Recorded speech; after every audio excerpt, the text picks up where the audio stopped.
Hati-hati dan cerdas memilih dokter. Jangan sampai menjadi korban malpraktek klinik ilegal yang tidak bertanggung jawab. Ya, lalu apa saja yang harus kita siapkan sebelum memilih dokter, klinik, atau rumah sakit sebagai tempat kita berobat? Berikut liputannya. Klinik ilegal di kawasan Mangga Besar, Jakarta Barat juga pernah membuat masyarakat gempar.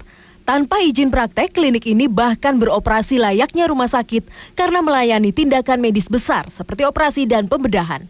Klinik menjual nama dokter spesialis sebagai tenaga medis yang mengoperasi pasien. RR, wanita yang mengidap penyakit radang pinggul ini menjadi salah satu pasiennya.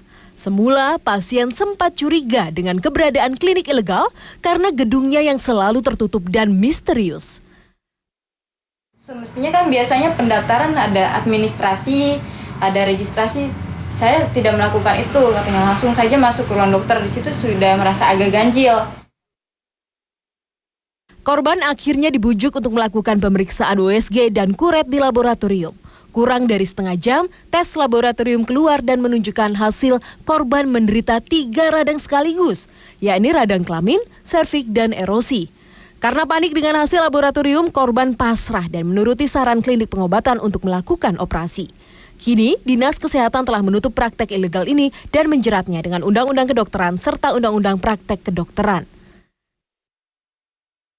Saya tidak dibius, tidak menggunakan bius. Jadi saya melihat langsung ada mungkin semacam itu yang disebut katanya sih pisau lift gitu. Jadi operasi lift cautery. Kurang dari 5 menit sudah selesai, saya dibilang langsung pulang aja. Tidak hanya di ibu kota, klinik ilegal dan dokter gadungan lebih banyak terjadi di daerah. Bahkan di Sumeneb, Madura, dokter abal-abal eksis mendirikan praktek ilegal selama 15 tahun. Berbekal pengalamannya sebagai perawat di salah satu rumah sakit di Malang, MM melayani ribuan pasien. Pria parubaya ini juga nekat melakukan operasi kecil kepada pasiennya yang menderita penyakit dalam. Saya kan tahu kalau saya itu bekerja di rumah sakit. Jadi satu berobat, jodoh, jadi ngasih kabar ke yang lain. Jadi sistemnya berantai, bukan saya yang ngomongkan itu. Kedok pelaku akhirnya terungkap setelah Polda Jawa Timur mendapat informasi adanya praktek pengobatan tanpa izin dari warga. Ia pun dibekuk saat sedang mengobati pasien di klinik palsunya. Menjamurnya klinik-klinik ilegal tidak lepas dari tingginya permintaan masyarakat. Lemahnya pengawasan dari pemerintah membuat masyarakat harus ekstra waspada.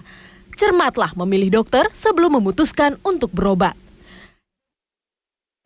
Ya, tidak happy dengan dokternya perlu curiga. Atau misalnya dokter-dokter itu menakut-nakuti. Ibu kalau nggak diginikan, nanti akan begini loh Bu. Jangan percaya dulu. Kita lari ke yang lebih tinggi, misalkan ke RSCM.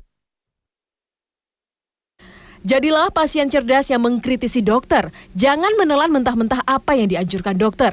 Mencari pendapat lain alias second opinion ke dokter lain bisa menjadi pilihannya agar tidak terjebak dengan diagnosa keliru. Tim Liputan Trans 7.